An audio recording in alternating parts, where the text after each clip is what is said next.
There are moments in life that never make it to the headlines, yet they leave a mark deeper than any public achievement. This story is about one of those moments, quiet, personal, and unforgettable. It started on an ordinary Thursday evening.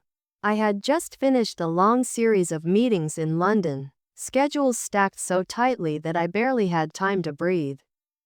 The city was alive outside the hotel window.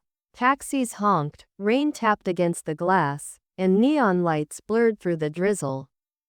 My assistant had booked a private dinner for me at an exclusive restaurant downtown, quiet, elegant, the kind of place where conversations were whispered and forks never clanged. But as I sat in the backseat of the car, something inside me shifted. Maybe it was exhaustion, or maybe the weight of routine, but I didn't feel like eating somewhere fancy that night.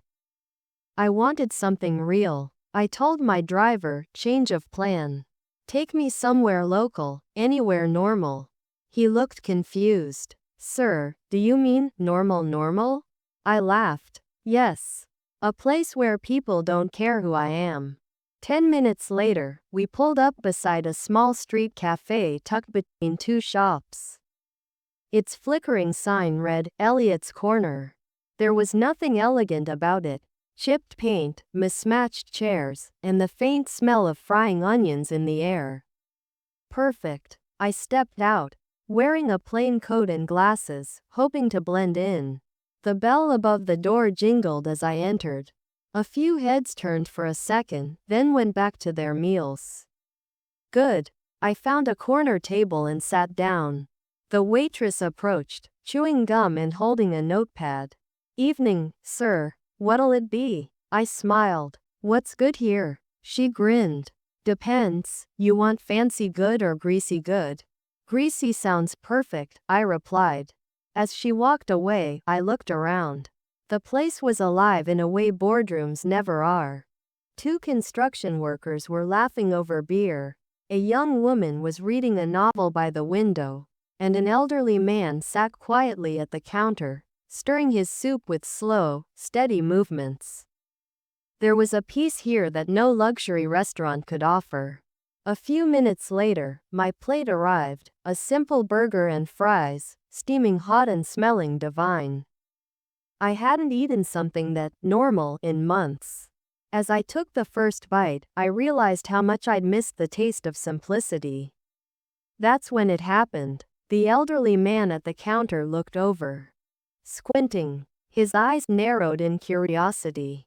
He leaned closer, then called out softly, "You look familiar." I smiled politely. I get that a lot. He chuckled. No, really, you remind me of that computer guy. What's his name again? I paused for a moment, then replied, I get that one a lot too. He laughed, shaking his head. Well, whoever you are. You've got his smile. You look like a man who's done well in life. I smiled again. I've been lucky, I said simply. He nodded. Luck helps. But most people forget, it's not luck that keeps you standing, it's gratitude. That line hit harder than expected. I asked, you seem like someone who's seen a lot. Mind if I join you? He looked surprised but smiled warmly. Sure, son. Nobody's ever asked me that before. I took my plate and sat next to him. His name was Thomas, a retired teacher, widowed. Living in a small flat nearby. He said he came to this cafe every Thursday because it reminded him of his late wife, who used to love their burgers. We met right here. 52 years ago, he said, pointing at the very stool he sat on. I keep coming back because it feels like she's still sitting across from me. For a moment, I forgot about everything, deadlines, calls, plans. I was just listening. He spoke about life, how he'd taught hundreds of kids but never had any of his own, how he missed his wife's laughter, how the world had gotten faster and louder. People don't talk anymore, he said. They just scroll and nod. I laughed softly. You're not wrong. Then he looked at me seriously. "So, what do you do, Bill?" For a split second, I froze. He had said my name casually, not as recognition, but as a guess. It felt strange. "I work with technology," I said carefully. He nodded thoughtfully. Technology, the double-edged sword. It makes life easier but hearts harder. That sentence lingered in my mind. We talked for nearly an hour, about books, kindness, how people measure success, and how rare it is to find someone who listens without checking their phone. At one point, he said, "You know, Bill, people think success is about money. But it's really about peace. You can buy comfort but not calm." I stared at him, realizing how right he was. When I finished my meal, I offered to pay for his dinner. He refused instantly. "No, no," he said. "You're young. Save your money." I smiled. "Let me at least get dessert." He grinned. "Only if you join me for pie."